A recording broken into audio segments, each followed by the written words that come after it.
So, the goal today is to get through Genesis chapters 6 through 11, and that will take us through the rest of that first historical period that we started talking about on the Wednesday of the first week, last Wednesday. Really feels like it's been longer than that. We talked about the 9 major historical periods that we're going to pass through during this whole course, during the course of study, and the first one was primeval history. The period that comes at the very beginning, it's the very earliest origin or very earliest things, and they're all really hard to try to put a date on because they aren't connected to things that we can easily date, and they all have this kind of larger than life legendary quality that makes it really hard to tie down to a particular time.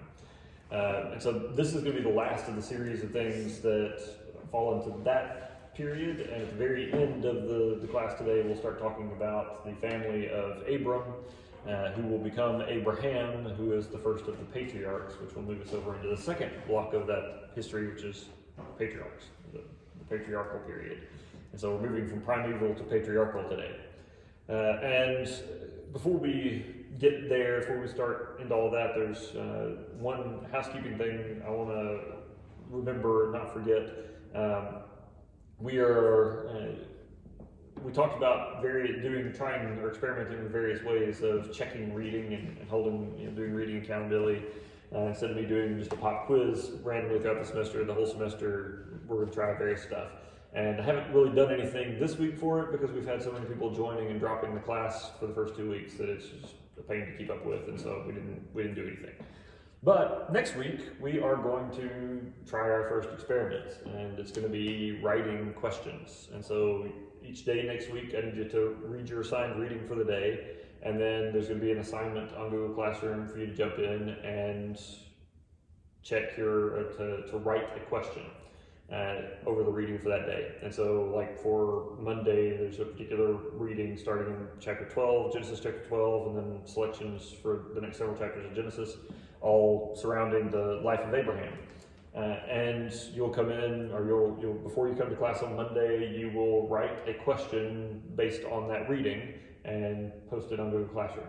And the question can either be something that you read and didn't understand and you would like me to clarify, that would like some help understanding it, and I can try to do that in the lecture. So it can be a question about something that you didn't understand in your reading and would like clarification on, or it can be something that you did understand and you think that it would make a good discussion question for a group that is having a conversation around Genesis, or would be a good test question to go on your first exam.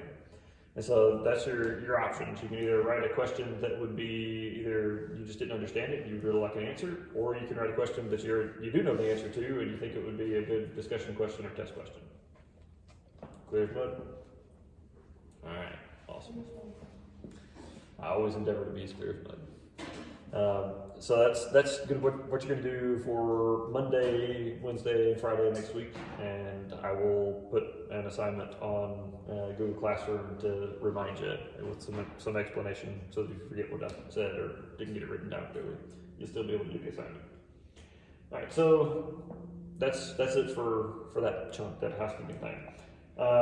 So we're looking now at Genesis chapter 6, starting there, and the major piece of the story in Genesis 6 is the beginning of the flood account, Noah and the ark.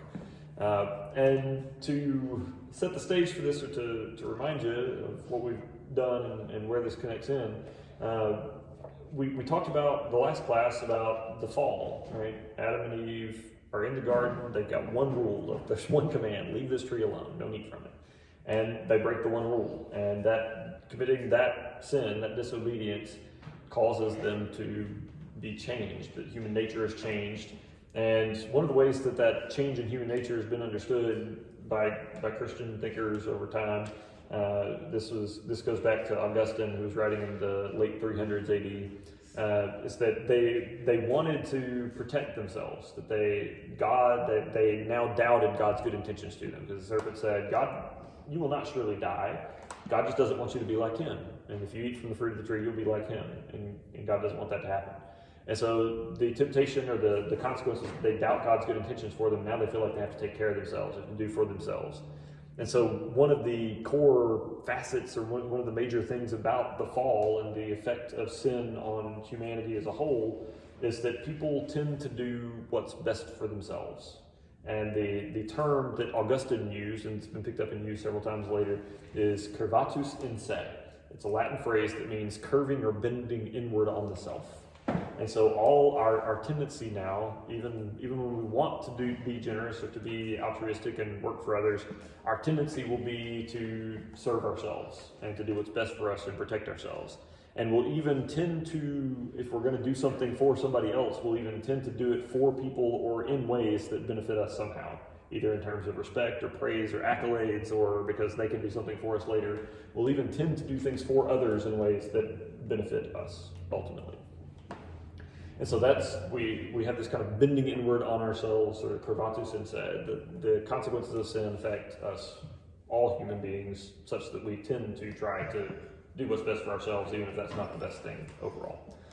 And this sin nature, this bending or twisting of the human spirit, or the consequences of sin, starts to play out. And we saw that in Genesis chapter 4 with the murder of Abel by his brother Cain. And then the escalation of that in Lamech when he murders a man for insulting him because he wants to be more and better than his great-great-grandfather. And so we see that progression starting to play out even in the next chapter. But then we have, in chapter 5, we have the account of the family line from Seth, the son of Adam and Eve, down to Noah, who we're about to talk about. And in that several generation intervening period, the corruption on earth just goes from bad to worse.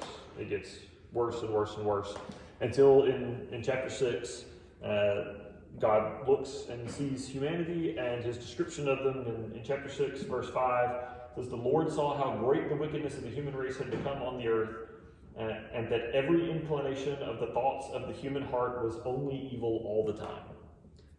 That's probably hyperbole, which is overstating a case for dramatic or rhetorical effect. It's probably hyperbolic, but that's some really intense corruption, really intensely bad. That every inclination, every thought of the human heart, and every inclination was all evil all the time.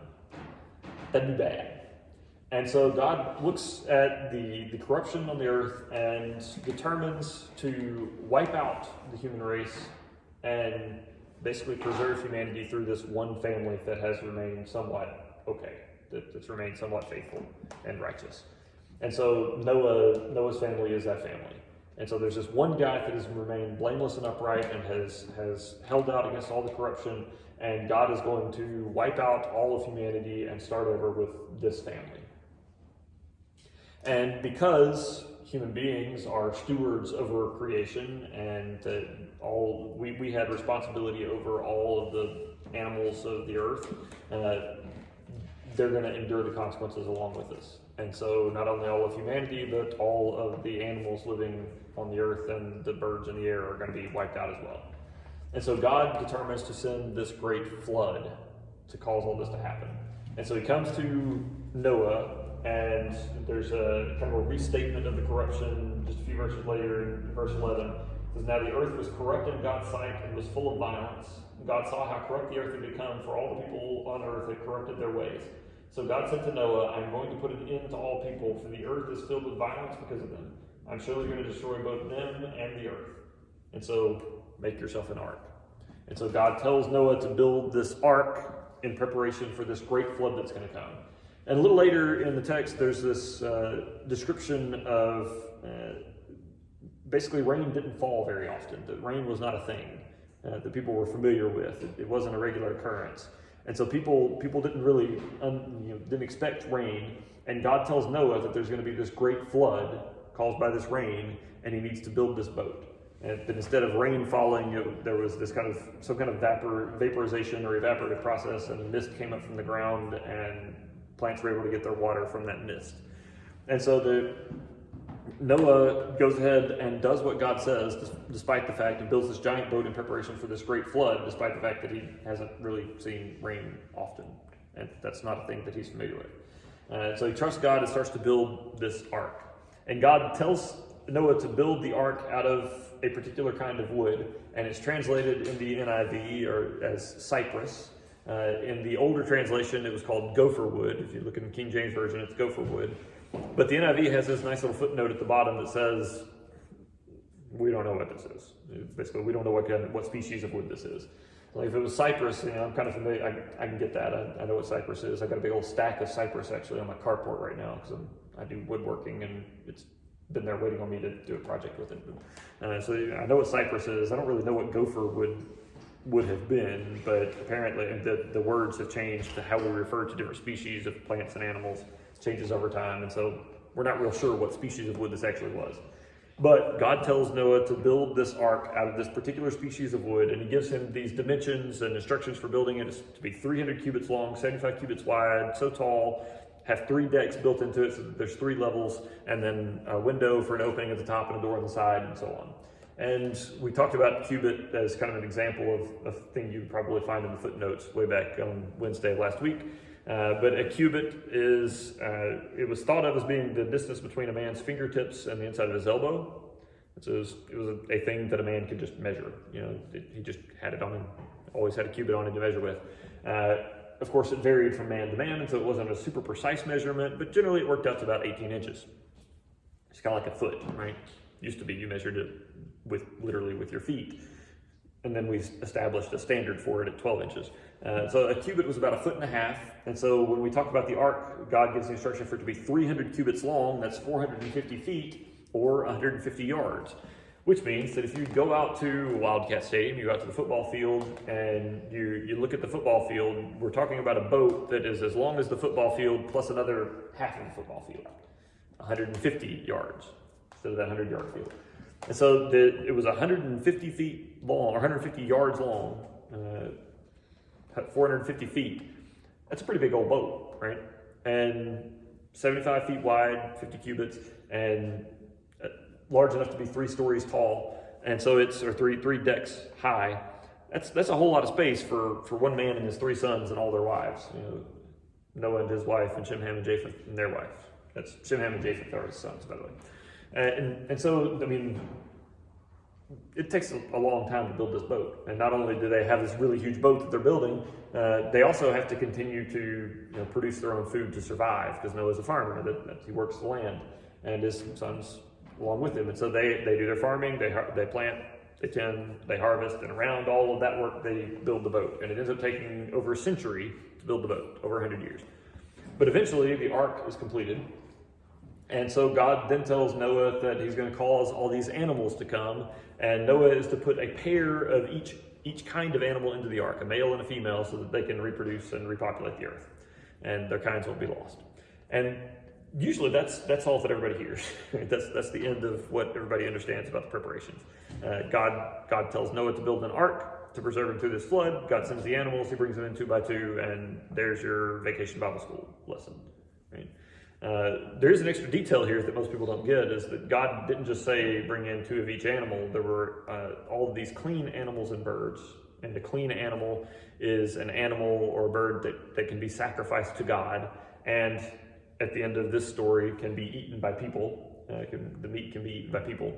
And for all of the clean animals and birds, God tells Noah to bring in 7 pairs of them, so 14, 7 males, 7 females, so that they can repopulate quickly and have flocks and herds for the people to eat from and make sacrifices from.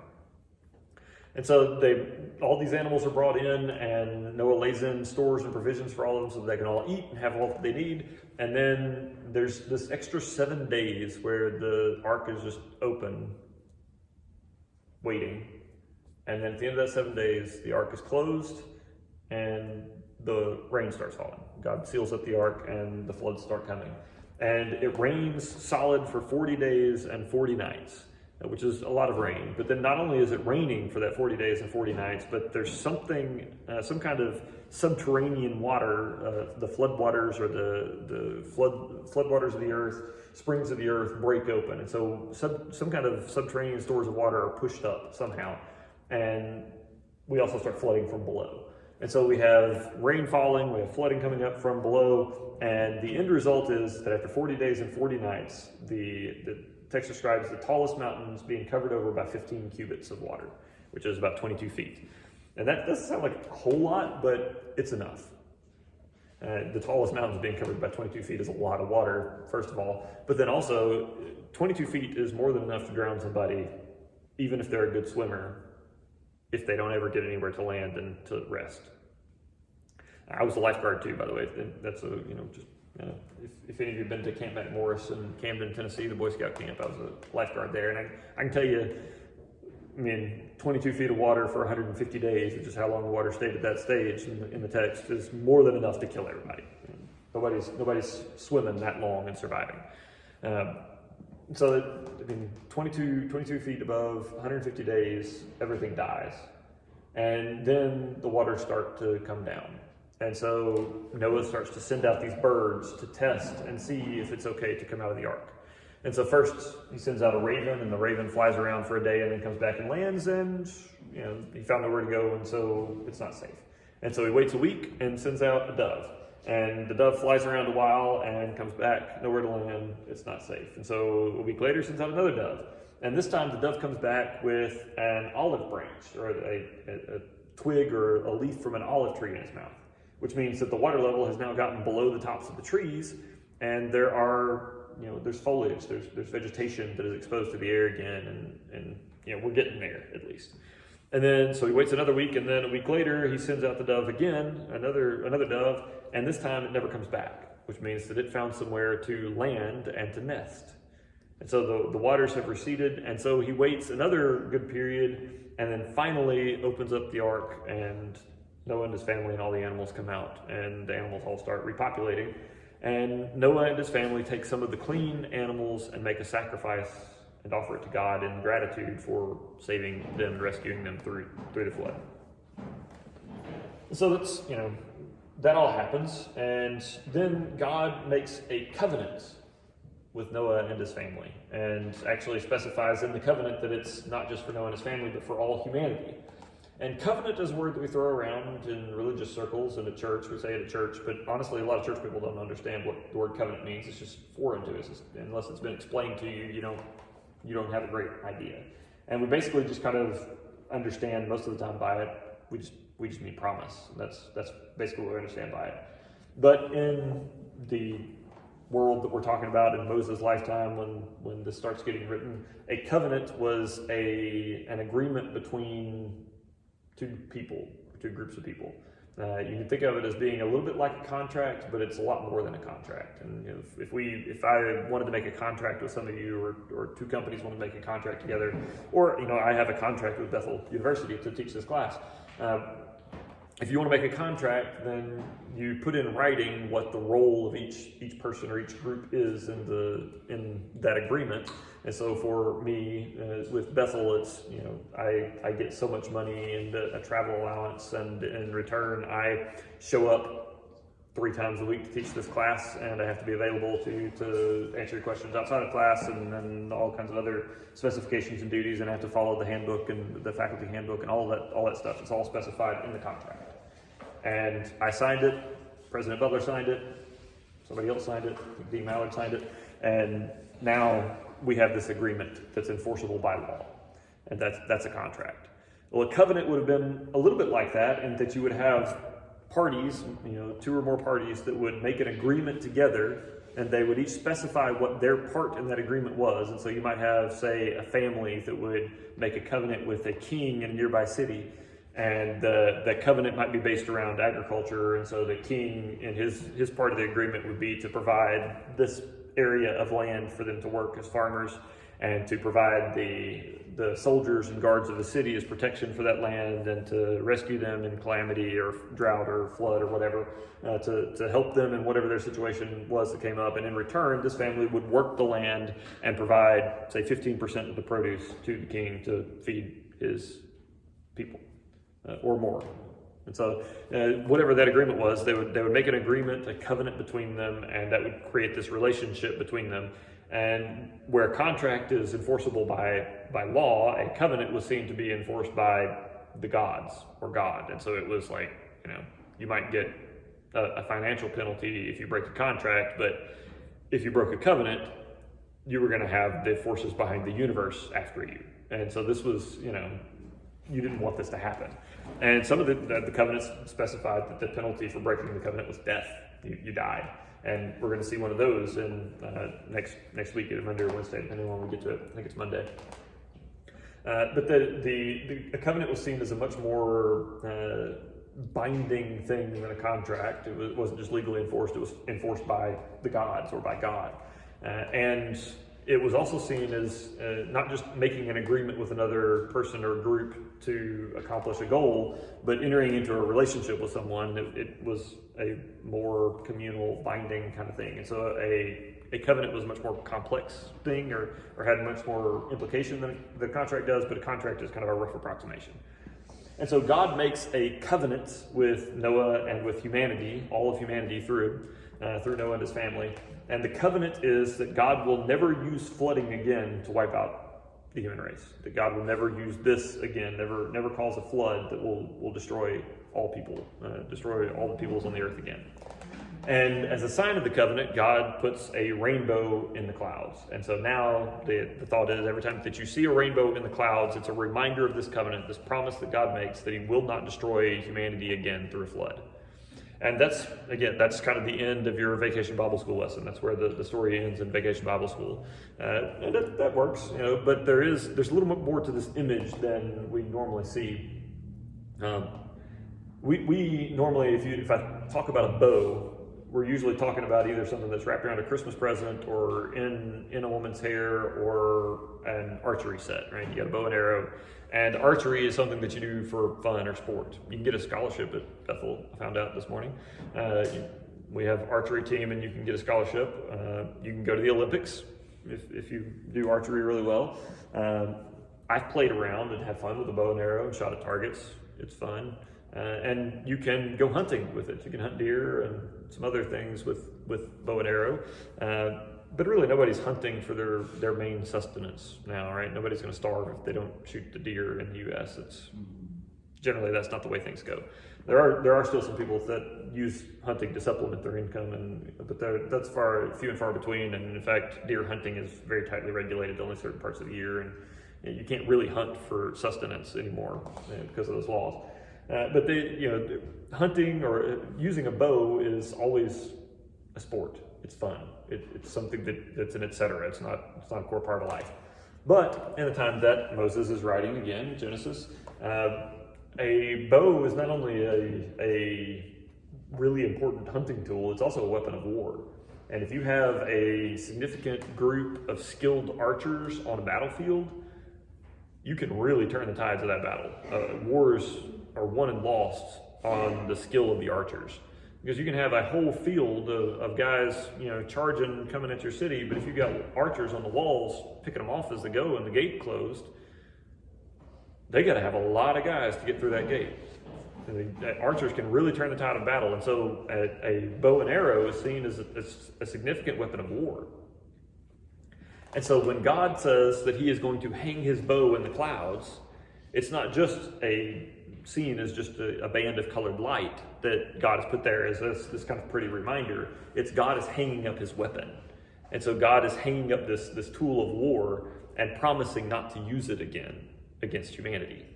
And so that's the covenant that God makes when the rainbow is put in the clouds, put in the sky. God is hanging up this weapon of war and promising peace. That God will not use this weapon against humanity again. And that covenant is, again, not for just Noah and his family, but for all of humanity. And that's kind of the end of the flood account. And at this point, Noah and his sons begin the process of kind of rebuilding civilization. And remember that whole sin and its consequences thing that led us to the whole wipe out humanity with a flood? Well, Noah and his family have got it too. And we're about to see a really awkward, really weird situation that results from sin. And among that, it's really not flattering to humanity. This story is really not flattering to humanity that the best of the human beings on earth that was preserved through the flood because he was righteous and closer to God than anybody else, that the first thing that this human being does in rebuilding civilization, the first story about him, Instead, he goes and he plants a vineyard, and from the fruit makes wine, and then gets drunk until he passes out naked in his tent. Way to go, Noah. Thanks for repping humanity there. Yeah, so he plants a vineyard, takes the grapes or whatever the fruit was, makes wine, drinks it, gets good and drunk, and passes out in his tent. And he passes out in a situation or a circumstance that his shame or his nakedness is uncovered. And we're going to get back to that phrase in a minute. But he's there, he's passed out in his tent, and then one of his sons comes in, and it's Ham, who is the youngest. And I don't know why we say it. Usually you kind of talk about people or siblings in birth order, but we say Shem, Ham, and Japheth in that order for some reason. I don't know the history behind that, why it goes that way, but Ham is the youngest. And Ham comes into the tent, and there's his father Noah passed out drunk, and he sees his nakedness. And the phrase used is that he uncovers his nakedness, and then Ham leaves the tent and tells his brothers what happened, and the brothers go and walk in backwards with a cloth or a blanket draped over their arms, and they walk backwards into the tent so that they won't see their father, and then they pitch the blanket over him so that he's covered. And then later, Noah sobers up, wakes up, and comes out, and he is ticked because somebody has come in and uncovered his nakedness. Now, we've all been walked in on at some point, right? If you got siblings and probably parents, if you've been at your house, you've been in your bedroom, or you've been in the bathroom, either about to get in the shower or just gotten out, changing clothes in your bedroom, and somebody walked in and you got seen naked. And it was embarrassing and probably irritated you, and everybody got over it, right? And moved on. And if you've been in college or been in sports for very long, you may have had a roommate walk in on you, or who knows who. All of us have been seen naked accidentally at some point. It's pretty common human experience. We get over it. Noah did not. Noah is so angry that he has been walked in on naked, that his nakedness has been uncovered, that he curses Ham, and not only Ham, but Ham's son, Canaan. And so he curses his youngest son and the youngest son of his youngest son, Canaan, and says that because you have done this, may you be the lowest of slaves to your brother. It curses him with slavery forever to his brothers. And then blesses Shem and Japheth for covering him up. Like, this seems like an overreaction, right? And older. So they would cover him up. Yeah, well, I mean, I guess he woke up. Yeah, really, this is, he should have been ticked at himself for getting passed out drunk and not making sure that he was dressed, right? But there may be more to the story. I mean, on one hand, this could just be Noah is a human being affected by sin, and so he massively overreacts and does something stupid and curses his son and his grandson. Or it could be that the uncovering someone's nakedness, remember, we're in Genesis chapter 9 here, and in Genesis chapter 3, we have the first sin. And Genesis chapter 2 ended with the phrase, Adam and his wife were naked and had no shame. And then immediately after, in the next chapter, immediately after they eat the fruit, their eyes are opened and they realize that they're naked and they hide themselves, and then they make themselves coverings to cover up their nakedness because they're ashamed. And then later in that chapter, God makes them garments of skin to cover their nakedness more thoroughly, more completely. And, people cover themselves since then. And so there's a possibility that for Noah and his family, there was this much closer connection to nakedness and shame than there is for us. For us, it's still kind of awkward to be seen naked, and you don't like that, and it's a little embarrassing, but you can get over it. But to them, at this point in history or at this point in their development, whatever, culturally, it may have been much more deeply connected to sin and shame, to be naked and to know you're naked and to have your nakedness uncovered and seen by others was much more closely connected with sin and being cast out of the garden and death and all of that. And so it may have been a much bigger cultural deal to see somebody naked, to uncover the nakedness. And so it may have been a much bigger deal for Ham to just go waltzing into the tent without permission. Or, and this is definitely the most awkward, icky, and repulsive possibility, it's possible that the phrase translating from Hebrew into English, the phrase that we get as uncovered his nakedness was actually a euphemism, because Hebrew does this a lot. There's a lot of euphemisms in Hebrew, a lot of word pictures and metaphors and things that don't translate over directly to English very well. And so it's possible that this was actually a euphemism for covering your nakedness was a euphemism for doing something sexual. And so this could be saying that Ham walked in and sexually molested his father while he was passed out drunk. And if that's the case, then Noah's reaction is probably pretty understandable. We're not over. He's not over the top at this point anymore. But it's, as I said, it's by far the ickiest and most the worst possibility. And so we don't know which of these it is. Maybe Noah is just overreacting because he's a sinful man. Maybe there's something very deep culturally that we don't feel anymore because of time passing and different attitudes towards the human body and nakedness and sin. Or it could be that this is a euphemism for something really disgusting, really, really terrible. Whatever it is, whichever of those it is, Noah has this intense reaction and curses the youngest son of his youngest son, Canaan, by name in response to Ham's action.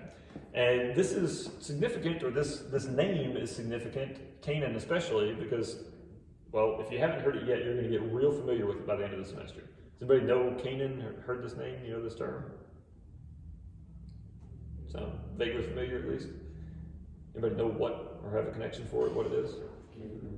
Canaanites? Canaanites, yes. The Canaanites are going to be a major problem going forward.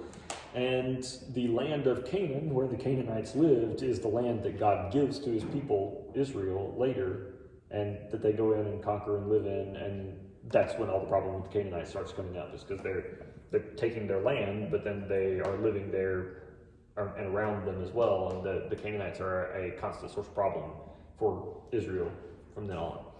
And when we get to the conquest phase, which is a couple of periods on from this point, when we get to the conquest phase, we'll talk about the Canaanites and why God is sending the Israelites there, at least to some degree. But the Canaanites, the descendants of Canaan, this guy, they're going to be a major source of headache and problem for the people of Israel from this point on, because the descendants of Canaan form like the Hivites, the Perizzites, the Jebusites, the Philistines, and there's a whole bunch of different tribes and family lines that come from this guy, and most of them have some period or some point where they are a problem for Israel. And then there's also a name connected with Shem, one of these other sons, and the descendants of Shem are called the Semites. The descendants of Shem are the Semites, and the reason that H drops out is because of a weirdness in the Hebrew. This is the Hebrew letter, sin or shin. It can be either letter, and the difference between them is that dot I just erased, where the dot is. So where do you put the dot on the top right or the top left? And that changes whether you pronounce the letter as an S or as an SH. And what's real fun is that in some ancient Hebrew manuscripts, in the oldest Hebrew manuscripts, there's no dots. You just have to figure it out from usage, and we're not as familiar with it as we used to be, and so we don't know. And so the difference between S and SH gets a little foggy sometimes in Hebrew. And so the descendants of Shem are called the Semites, and you may have heard the term anti-Semitism before.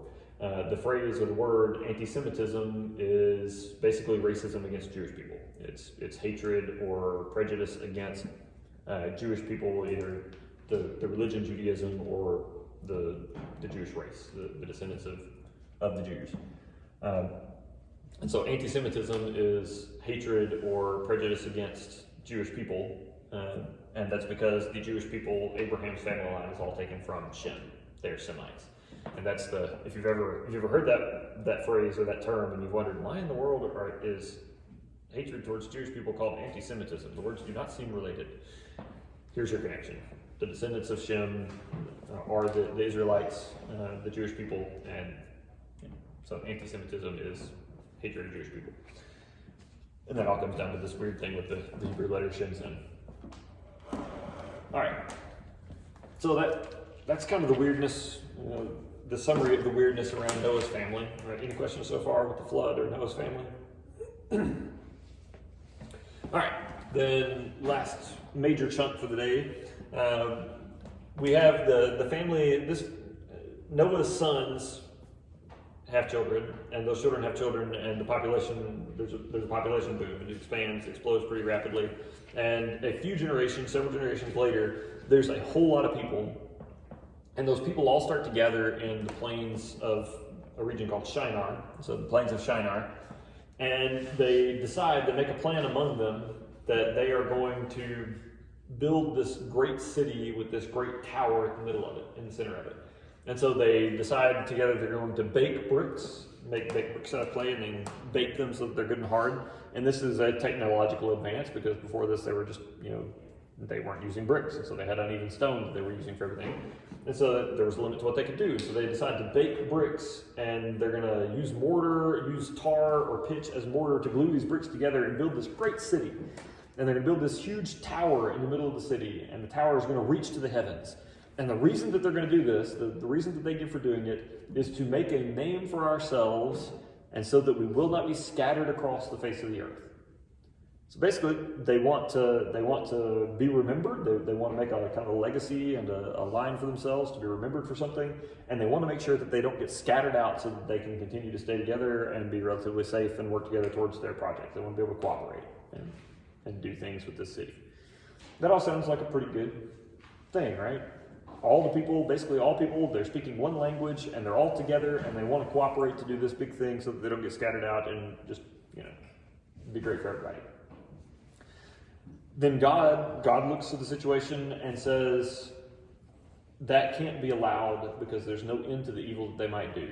And so God scatters their languages so that they can't understand each other to finish the work, and then they start grouping up around who can understand who, and going off and scattering and building all these different cities and nations because of the language they speak. And so it sounds really good.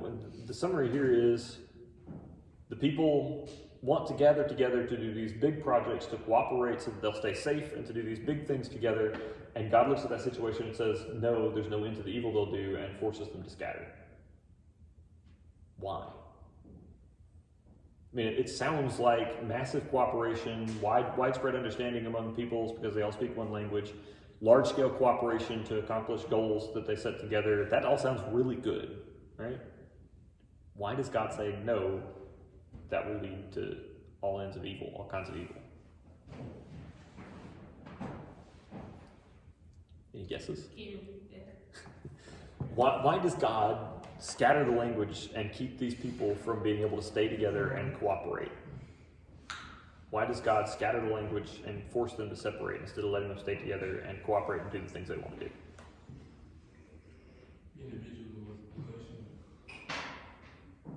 Yeah, there's a connection there. Forcing people to scatter causes there to be lots of individual nations and a lot more individuality. Yeah, they'll do different things.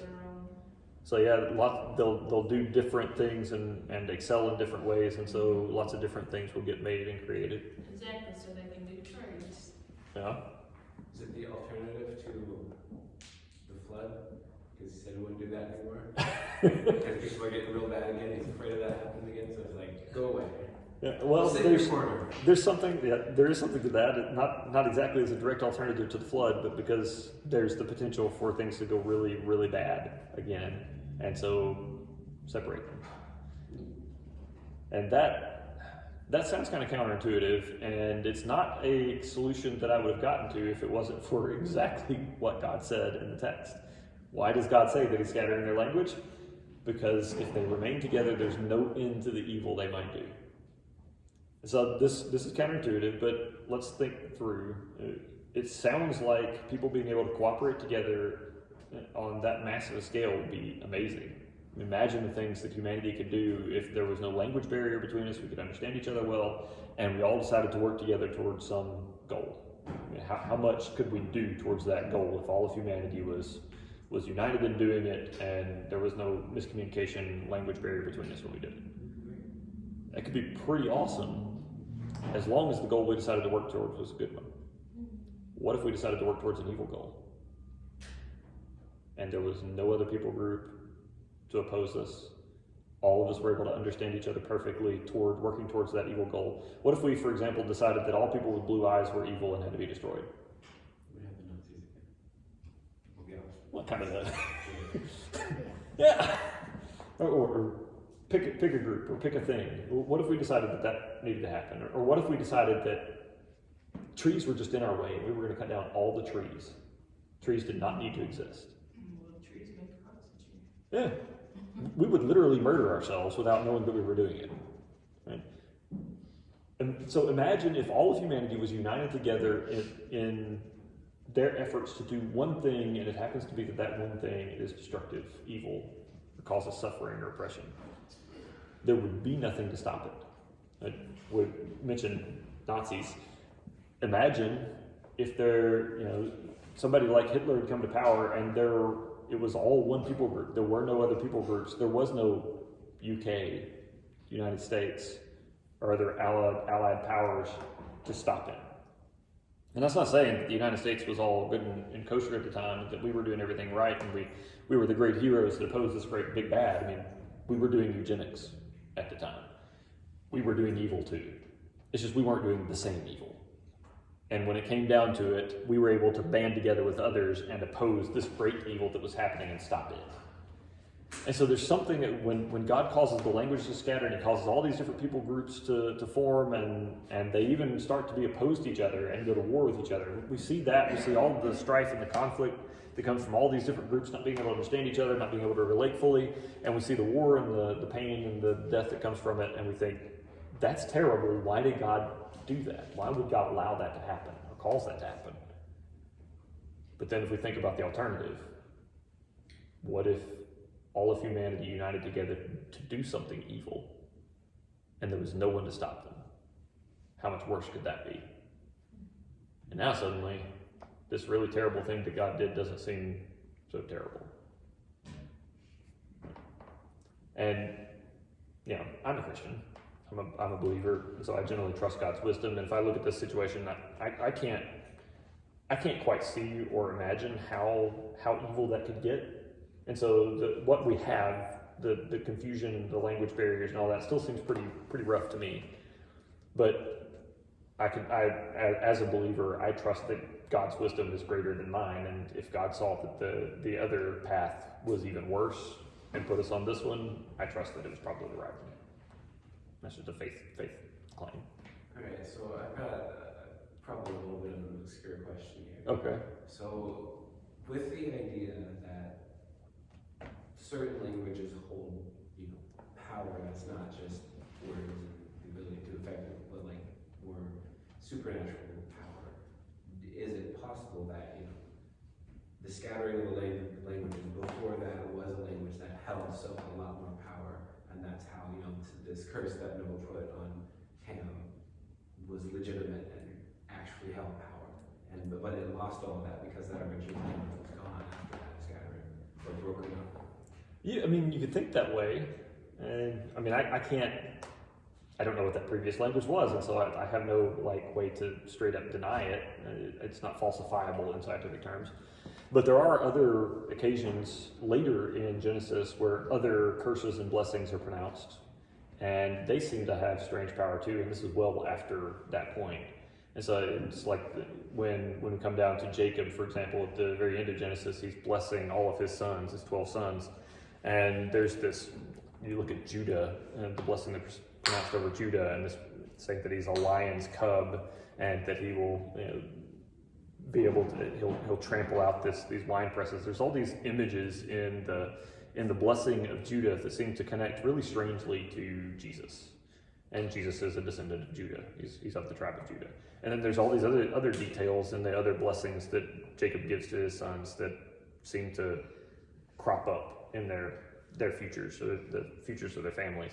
So these other blessings and curses seem to also have power. So maybe those languages, all those languages got fragments of the original language, and certain parts of them still held that power. And maybe the language that the Judah people spoke held more, or certain ones that were more easily accessible or something. Again, I can't falsify that.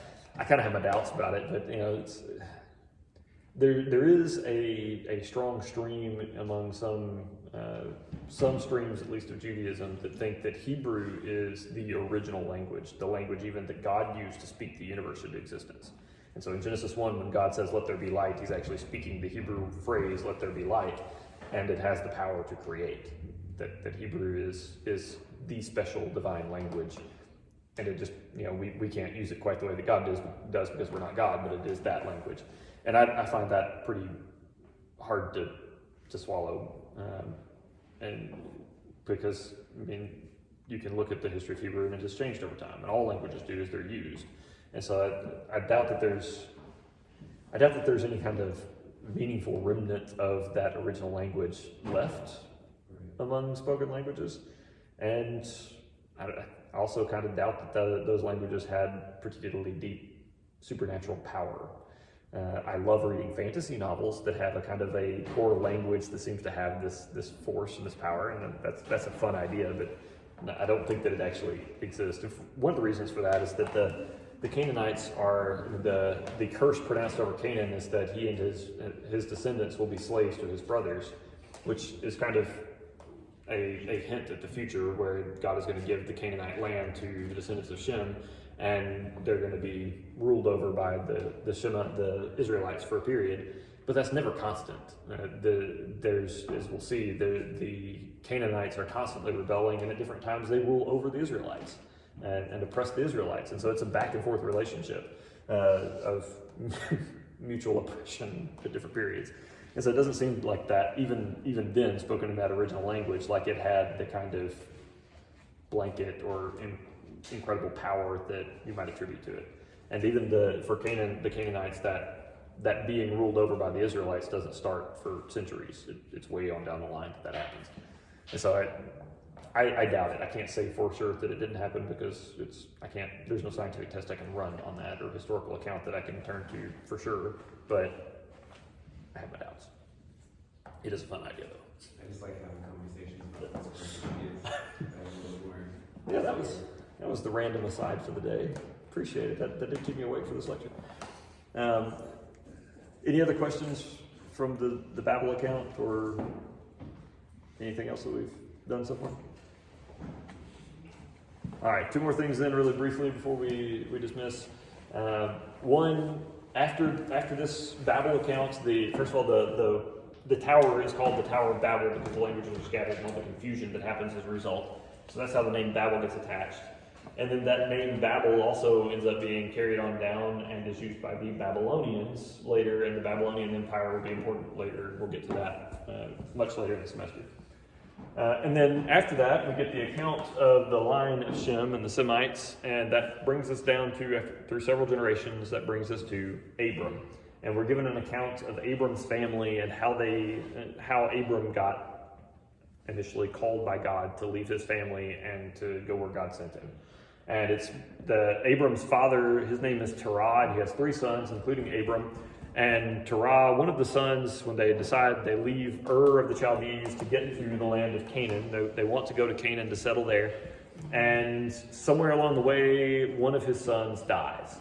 And whether that caused them to stop at some point along the way or not is unclear. We just know that Haran, one of his sons, dies. And then they settle in a region named Haran, which is Haran with an extra R. And so did they name the region after the dead son? Possibly, it could have been. But they end up settling in this region called Haran or Haran instead of going on to Canaan. And then it's there that God calls Abram.